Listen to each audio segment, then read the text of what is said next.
Since January 2014, all businesses in Scotland are required to recycle by law.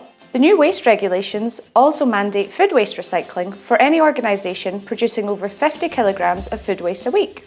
That means separate food waste recycling will be required not only by restaurants, cafes, hotels and pubs serving food, but in all canteens in schools, colleges, prisons, nursing homes and hospitals, as well as all food shops and supermarkets. These groundbreaking regs are playing a key role in helping Scotland reach its ambitious zero waste targets, banning biodegradable waste from landfill and reaching 70% recycling by 2025. But 1 year on, how is Scotland getting on? We gathered Scotland's resource sector for a roundtable discussion, and here's what we discovered. Firstly, if businesses are segregating their waste correctly, complying should not cost businesses more. Many businesses are reducing costs now that they recycle more. Large businesses have been very keen to comply as they see the biggest savings. Everyone agreed that as landfill tax rises further in the future, food waste rounds will become even more viable. Overall, it's good news. 1 year on, compliance rates are high. Private waste companies should be congratulated for the level of engagement they've had with their customers. William Tracey quote compliance rates of well over 90%, and Changeworks are proud of helping customers achieve high quality recycling. I would say overall there's been a great success for Scotland in terms of engaging with businesses and making them aware of the materials that they've got, and again sort of complying and increasing the recycling rate. So it's been a good awareness raising thing for the regs in Scotland. Well, the main benefits of more material being recycled in Scotland in general, the main challenges is trying to get some of the smaller businesses on board to let them see the benefits because they may not be immediate to them.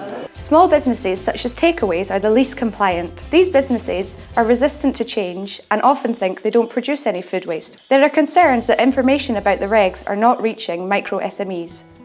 The challenges really have been around engaging with the smaller waste producers. It's relatively easy through trade associations to get to big producers. It's harder to capture the small and medium-sized companies. Which leads us on to enforcement. Waste companies would like to see more enforcement, such as fines and prosecutions, to compel businesses to comply. The regs are enforced by SEPA, the Scottish Environmental Protection Agency. SEPA have initially preferred education and positive enforcement, but stress that down the line there will be prosecutions and they are looking at options around fines. SEPA say it's impossible to get round tens of thousands of waste producers in 12 months, and they have initially been aiming at larger businesses where they can make the most impact. So what about the challenges? Contamination is cited as a major issue and there's a real need to tackle this. Scotland's regs came in to make Scotland a high-quality recycling nation, but this is not yet happening. With the surge in people new to recycling food waste, there have been high levels of contamination, increasing treatment costs and reducing the economic viability of collections. High contamination rates mean that in many cases there is little difference between dry mix recycling and general waste. Many businesses think they have high recycling rates when in reality a lot is being removed at the recycling facility. Challenges: the waste regulations really ask businesses to separate all the recycling out fully. A lot of people are still doing dry mix recycling, which is great, more than they were doing before, but obviously the quality they're producing it's not the same. At Changeworks Recycling we like to do separate collections of recycling, which means you get a better quality product, and it's really more helping the circular economy aspects in Scotland. You get a better quality product at the end of the day. So how can we lower contamination? Education. The key is a better understanding of what to put into each bin. Waste collectors should educate their clients, and by improving quality, collectors can avoid paying higher charges for taking contaminated loads to the facility. With food waste, contamination is found to be lower when the customer uses compostable liners, as it builds the perception that the waste has been handled correctly and they can't just put any old thing in there. Consistent messaging is vital. A more uniform system would reduce confusion and therefore contamination. Ideally, recycling streams and signage should be consistent across businesses and homes, like in Germany and San Francisco. So that's Scotland's experience 1 year on, but from 2016 there's more changes.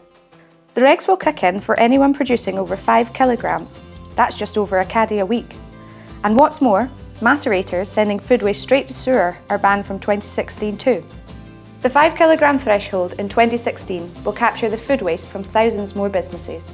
Many businesses are unsure of how much food waste they produce and how much 50 kilograms is, so they have been resistant to bringing in separate collections. After 2016, it'll be much clearer who needs to comply, and therefore far easier for SEPA to start handing out fines. And once businesses are banned from using macerators, they will realise how much waste they produce, which in turn encourages them to avoid wasting food. Overall, the regs have been very positive for Scotland. Waste Scotland Regulations 2012 have definitely challenged waste producers to look at what they do with their waste.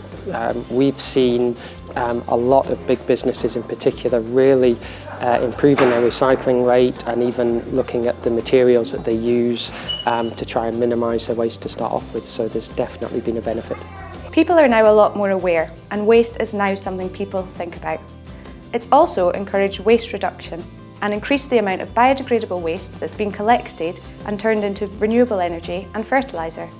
Scotland is already on the road to zero waste, and Wales and Northern Ireland have similarly ambitious plans. Our question is, when will England catch up?